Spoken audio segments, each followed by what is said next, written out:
Good afternoon, LC people. Well, as promised, we've come up to Phil's this morning and he's had 3 hours basically mocking up this pipe.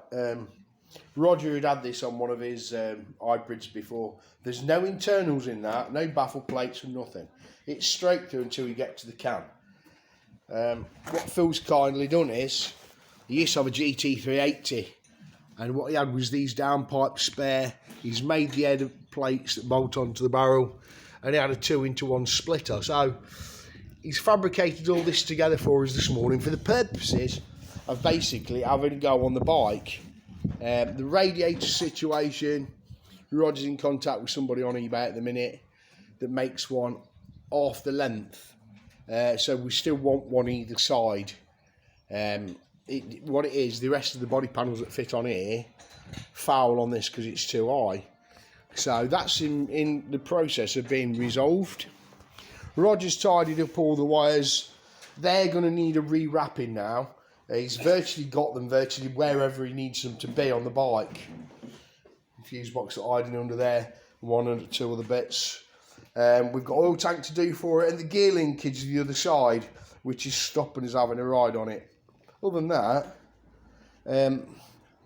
my good friend over here, Roger's going to kick it up for you when he gets a sec, and you can hear what she sounds like. Rooty.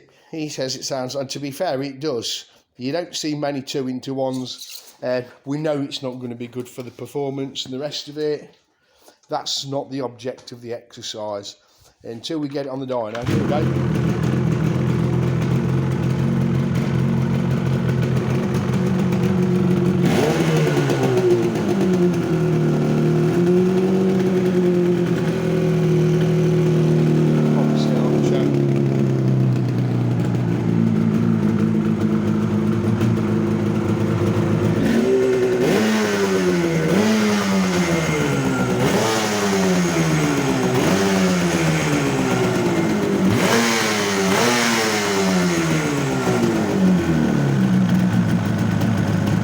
Sound too bad on the pipe. Phil's had a couple of goes, we had a few little leaks on it, but nothing majorly. Tank sender wiring, everything's doing what it should really. The tank's not got a lot of juice in it, that's why it's flashing. It's about empty. Empty, empty. I know she looks well. Like I say, we've got the gear change to sort out this side. Normally it bolts on here, but we think the lever will be too far away to reach it. So we've got this bit to resolve here before we can actually take it out, give it a bit of a quick blast and see what she's like. Other than that, really not a lot else to say. We're waiting for his slot, as you know, on the dyno. And yeah, that's where we're at with it. But Roger's done a cracking job this week. He's been on it most days, trimming back wiring and whatever else to just try and make it how it needs to be. Yeah, I think it looks well. It looks a different bike now, the tank and seats on it. It looks very, very unusual, doesn't it? But now the radiator bit's sort, the pipes are sort, gear linkage. But that's about it. This is your part 13. So mate Phil over there, look.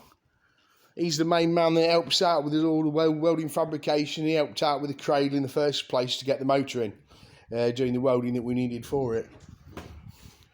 Roger Dodger, as some of you probably know, he's the main man responsible that sorted out the COSO clocks, the Ziltronic, the fuse boxes, and sorting out all the wiring to tidy it all up. That's it for now. We'll keep you posted. We've still got oil box to sort out for it and manufacture for the Autolube. It's got premix in the tank at the minute, obviously. And that's more or less where we're at for now.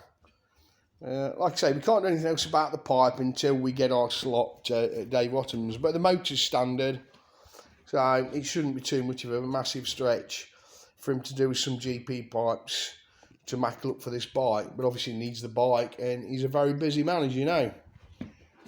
Anyway folks, I'll keep you posted, but that's your part 13 of the RDMT reboot. Thanks for watching. Dilly dilly. Willy Welder. Dilly Philly. There you go, folks.